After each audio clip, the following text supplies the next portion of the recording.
It all makes sense now. Something has clicked for the Toronto Blue Jays. It's not results-oriented. It's just a subtle change that was made that has allowed one of their best players to feel more comfortable. So I'll break down what has been going on for the Blue Jays, their major opportunity that they have to move into first place in the American League East, and much more coming up next on this episode of 3 Up, 3 Down.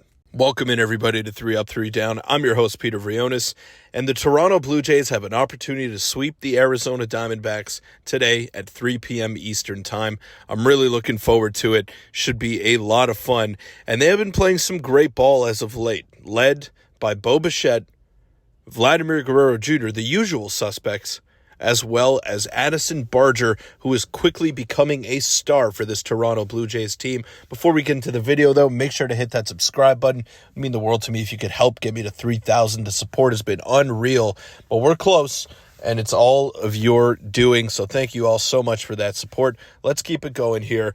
But the subtle change that I want to touch on today that the Toronto Blue Jays have made is nothing short of obvious, and it has definitely helped them get back to, or at least one of their players get back to, the success that he has had over the past couple of years.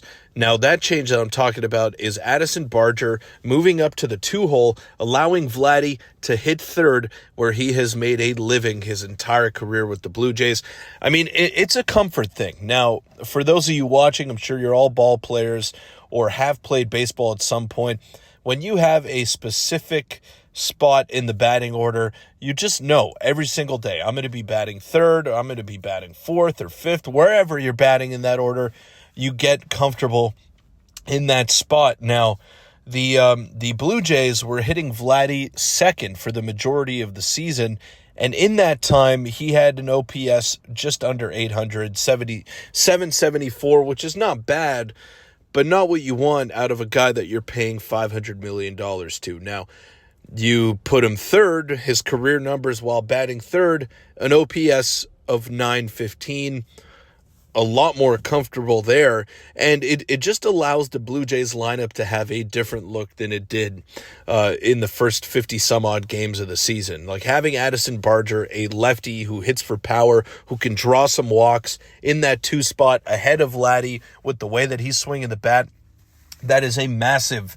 advantage to have, and it gives Vladdy some more pitches to hit. I mean, Barger has been hitting some missiles, man. The ball has been coming off his bat at 110 miles an hour consistently, and he is making pitchers pay for their mistakes. Now, that is a fearsome hitter in itself. Just looking at him, you kind of get intimidated. That's how big and massive that he is.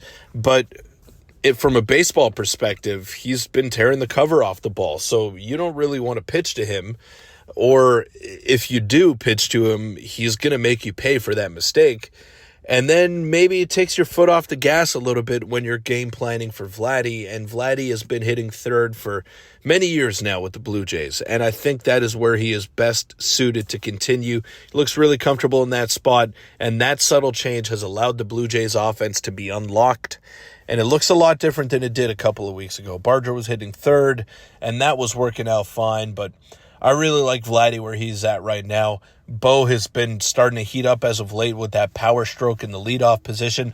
And as I mentioned in the intro, the Blue Jays have an opportunity to sweep the Diamondbacks today at 3 p.m. Eastern Time.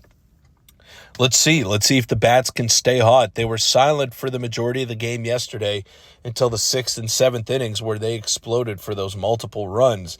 And the Diamondbacks are in a bit of a tailspin, as are the New York Yankees, who are just 2 games ahead now of the Toronto Blue Jays and a game and a half ahead of the Tampa Bay Rays for the division lead. 6 losses in a row for New York. That's pretty crazy. Something that I did not see coming, something that I didn't have on my bingo card. So, big opportunity today for the Jays. I mean, the Yankees are looking to get back in the win column against the Angels, so let's see. Let's see how they respond, and let's see how the Jays respond after a big victory last night against Arizona. But that'll wrap it up for this episode of 3 Up, 3 Down. Thank you all so much for making it this far, and I will see you all tomorrow.